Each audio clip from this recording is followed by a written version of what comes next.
അജിംസ, ഞാനിപ്പോൾ ആറ്റുകാൽ ക്ഷേത്രത്തിന്റെ തൊട്ടടുത്ത് തന്നെയുള്ള ഒരു ഹോട്ടലിന് അരികിലാണ്. ഇവിടെയാണ് ഈ പറയുന്ന സിനിമ, സീരിയൽ, ടെലിവിഷൻ താരങ്ങളൊക്കെ പൊങ്കാലയിടുന്നത്. പൊങ്കാലയിടാൻ വേണ്ടിയിട്ടുള്ള ഒരുക്കങ്ങളെല്ലാം ഇപ്പോൾ പൂർത്തിയായിട്ടുണ്ട്. ഇനി വളരെ കുറച്ച് മിനിറ്റുകൾക്കകം പണ്ടാര അടുപ്പിലേക്ക് തീ പകരും. അതിനുശേഷം ദേവിക്ക് ഇഷ്ടപ്പെട്ട പലതരത്തിലുള്ള പായസമുണ്ട്. ആ പായസമൊക്കെ തയ്യാറാക്കാൻ വേണ്ടിയിട്ടുള്ള ഒരുക്കത്തിലാണ് ഓരോരുത്തരും. ഏതാണ്ട് ലക്ഷക്കണക്കിന് ആളുകൾ പൊങ്കാല അർപ്പിക്കാനായിട്ട് തിരുവനന്തപുരത്തേക്ക് വന്നിട്ടുണ്ട്. തിരുവനന്തപുരത്തിന്റെ മുക്കിലും മൂലയിലും ഇതിനോടകം തന്നെ അടുപ്പ് കൂട്ടി കലം വെച്ച് പായസം ഉണ്ടാക്കാനുള്ള തയ്യാറെടുപ്പിലാണ് ഓരോ ഭക്തജനങ്ങളും. ഇപ്പോൾ നമുക്ക് ഈ ദൃശ്യങ്ങളൊക്കെ കാണുന്ന പോലെ ടെലിവിഷൻ സീരിയൽ അഭിനയിക്കുന്ന ചിപ്പി അടക്കമുള്ള ആളുകൾ, ചിപ്പിയും ജലജയും വീണയും സീമാജി നായരും അടക്കമുള്ള സെലിബ്രിറ്റികൾ ഇപ്പോൾ ഈ അമ്പലത്തോട് ചേർന്ന് തന്നെയുള്ള സ്ഥലത്ത് പൊങ്കാല ഇടാൻ വേണ്ടിയിട്ടുള്ള ഒരുക്കത്തിലാണ്. മറ്റ് ആളുകളും ഈ പ്രദേശത്തൊക്കെ തന്നെയുണ്ട്. കാരണം 45 ലക്ഷത്തിലധികം ആളുകൾ പൊങ്കാല അർപ്പിക്കാനായിട്ട് ഇവിടേക്ക് വരും എന്നുള്ളതാണ് ഈ ക്ഷേത്ര ട്രസ്റ്റിന്റെ ഒരു വിലയിരുത്തൽ.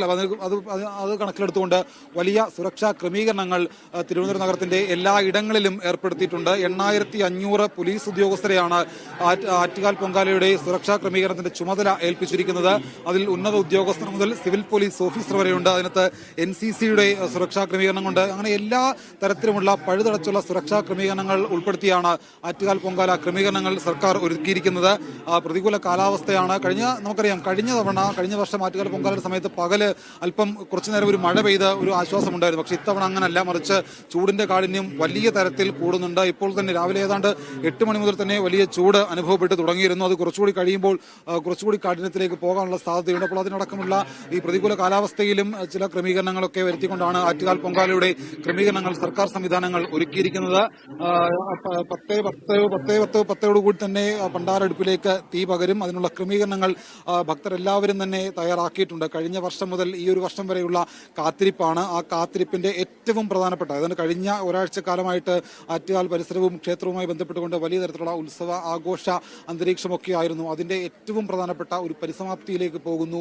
വലിയ പ്രാർത്ഥനകൾ, പ്രതീക്ഷകൾ ഒക്കെ പങ്കുവെച്ചുകൊണ്ടാണ് ഓരോ ഭക്തരും അവരുടെ ആറ്റുകാൽ ദേവിക്ക് അവരുടെ പ്രാർത്ഥനകൾ സമർപ്പിക്കുന്നത്. ആ ദേവിക്ക് ഇഷ്ടപ്പെട്ട പായസമുണ്ടാക്കി നിവേദിക്കുകയാണ് അവർ ചെയ്യുന്നത്. 9:45 തന്നെ ശുദ്ധപുണ്യാകം വിളിക്കുകയും 10:10 തന്നെ പണ്ടാരടുപ്പിൽ തീ പകരുകയും ചെയ്യും.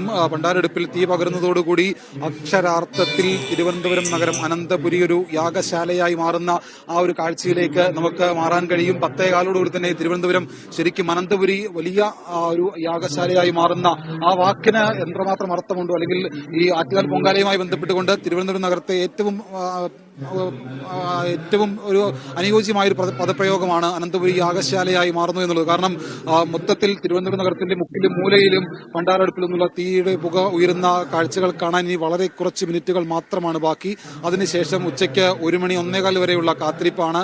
ആ കാത്തിരിപ്പോടുകൂടി നിവേദ്യം തെളിക്കുന്നതോടുകൂടി പൊങ്കാലയുടെ അവസാനവട്ട ക്രമീകരണങ്ങൾ പൂർത്തിയാവുകയും ചെയ്യും. ഈ ദൃശ്യങ്ങളൊക്കെ കാണുന്ന പോലെ സീരിയൽ താരം ചിപ്പി അടക്കമുള്ള ആളുകൾ നമുക്ക് ഈ ദൃശ്യങ്ങൾ കാണാം. എല്ലാ വർഷവും മുടങ്ങാതെ കഴിഞ്ഞതിന് 15 വർഷമായിട്ട് ചിപ്പി ഈ ക്ഷേത്രത്തോട് ചേർന്നുള്ള സ്ഥലത്ത് പൊങ്കാല ഇടുന്നുണ്ട് എന്നുള്ളതാണ് ചിപ്പി തന്നെ നേരത്തെ സംസാരിച്ചപ്പോൾ പറഞ്ഞത്.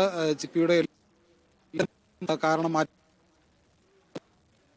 തന്നെയുണ്ട്. അത് മാത്രമല്ല അവരോട് തന്നെ ചേർന്ന് തന്നെ മറ്റ് ഭക്തരും കേരളത്തിന്റെ വിവിധ ജില്ലകൾ പുതുമുഖ സീരിയൽ താരങ്ങളുണ്ട്. അങ്ങനെ ഒരുപാട് സീരിയൽ താരങ്ങൾ ഈ പ്രദേശത്തൊക്കെ തന്നെയുണ്ട്. അത് മാത്രമല്ല അവരോടൊപ്പം ചേർന്ന് തന്നെ മറ്റ് ഭക്തരും കേരളത്തിന്റെ വിവിധ ജില്ലകളിൽ നിന്ന്, ഇന്ത്യയുടെ വിവിധ സംസ്ഥാനങ്ങളിൽ നിന്ന് പൊങ്കാല അർപ്പിക്കാനായിട്ട് വന്ന ആളുകളുണ്ട്. നമ്മൾ നേരത്തെ സംസാരിച്ചപ്പോൾ പറഞ്ഞിരുന്നു, കർണാടകയിൽ നിന്ന്, ബോംബെയിൽ നിന്ന്, മധ്യപ്രദേശിൽ നിന്നൊക്കെ വന്നിട്ടുള്ള ആളുകളെ നമ്മൾ കണ്ടിരുന്നു. അങ്ങനെ നിരവധി ആളുകൾ ഈ പൊങ്കാല അർപ്പിക്കാൻ വേണ്ടിയിട്ടുള്ള അവസാനവട്ട ചടങ്ങിലേക്ക് കടക്കുകയാണ്. അതിന്റെ ഒരുക്കങ്ങളെല്ലാം ഇപ്പോൾ പൂർത്തിയായിട്ടുണ്ട്.